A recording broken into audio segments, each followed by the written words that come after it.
అందరికీ నమస్కారం అండి. శైలజ వినిపించే కథల ఛానల్కు స్వాగతం. ఈరోజు మనం బొమ్మిడి అచ్చారావు గారు రచించిన అనుభవం అనే కథను విందాం.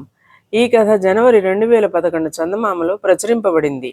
రామభద్రయ్యకి ఆ చుట్టుపక్కల 30-40 గ్రామాల్లో ఘన వైద్యుడనే పేరుంది.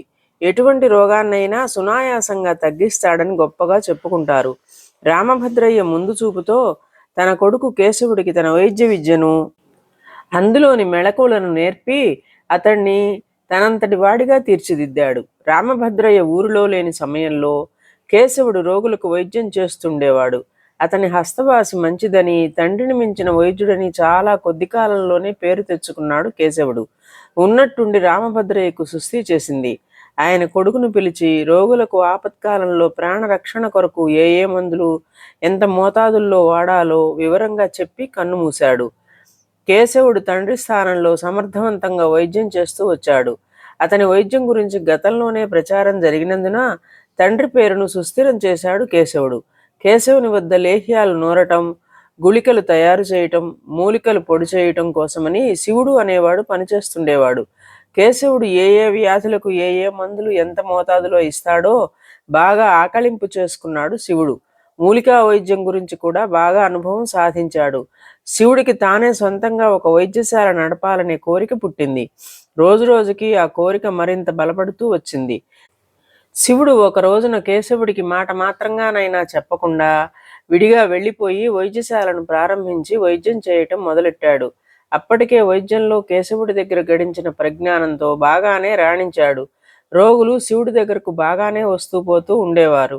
అతని ఆదాయం కూడా బాగానే ఉండేది. తనకు తీరిక లేక మందులు నూరడానికి తన వద్ద ఒక పనివాడిని కూడా పెట్టుకున్నాడు శివుడు. కేశవుడికి ఎప్పటికప్పుడు శివుడి సంగతులు తెలుస్తూనే ఉన్నాయి.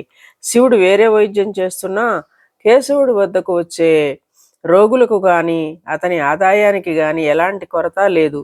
శివుడు తను నేరుగా ఆసుపత్రి నడుపుతున్న విషయం ముందుగా కేశవుడికి చెప్పకపోయినా కనీసం అతడి చేత ప్రారంభోత్సవమైనా చేయించలేదు. అయినా శివుడు ఇవేమీ పట్టించుకోలేదు. ఓ రోజు శివుడి దగ్గరకు తీవ్రమైన జ్వరంతో బాధపడుతున్న ఓ రోగిని తీసుకువచ్చాడు. శివుడు జ్వరం తగ్గటానికని గుళికలు ఇచ్చాడు. నుదుటి మీద తడిగుడ్డ పట్టి వేశాడు. అతను గుళికలు వేసిన వెంటనే రోగి ఒక్కసారిగా కళ్ళు తేలవేసి కాళ్ళు చేతులు కొట్టుకోవటం మొదలుపెట్టాడు. దానితో రోగి బంధువులు ఒక్కసారిగా గొల్లుమన్నారు. ఆడవాళ్లైతే శోకాలు ఆరంభించాడు. శివుడికి కాళ్ళు చేతులు ఆడలేదు. తాను జ్వరానికి ఇచ్చే గుళికలే ఇచ్చాడు. కానీ రోగి పరిస్థితి చూస్తుంటే విషమిస్తున్నట్లుగా గ్రహించాడు. అటువంటి పరిస్థితులలో విరుగుడుకు ఏ మందు వాడాలో అతనికి తెలియదు. వెంటనే కేశవుడి దగ్గరకు పరిగెత్తి అతని కాళ్ల మీద పడి పరిస్థితిని వివరించాడు శివుడు. వెంటనే కేశవుడు విరుగుడికి అవసరమైన మందులు సంచిలో వేసుకుని వాయువేగంతో రోగి దగ్గరకు బయలుదేరాడు. వ్యాధి లక్షణాలు చూడగానే సంచిలో నుంచి ఏవో మాత్రలు తీసి రోగి నోటిలో వేసి నీళ్లు తాగించారు. రోగి ఆ మందును గుటక వేయగానే గుణం కనిపించింది. కాళ్ళు చేతులు కొట్టుకోవటం ఆగిపోయింది. రోగి కళ్ళు తెరిచి చూశాడు.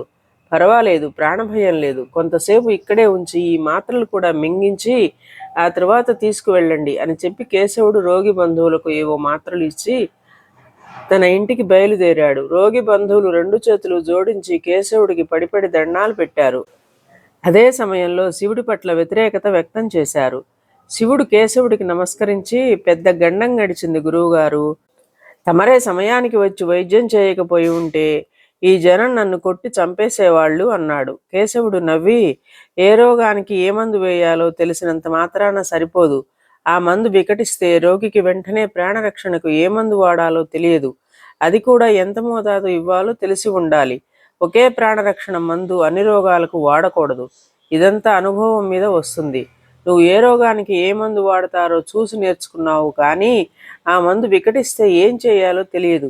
మిడిమిడి జ్ఞానం వైద్య విషయంలో చాలా ప్రమాదం.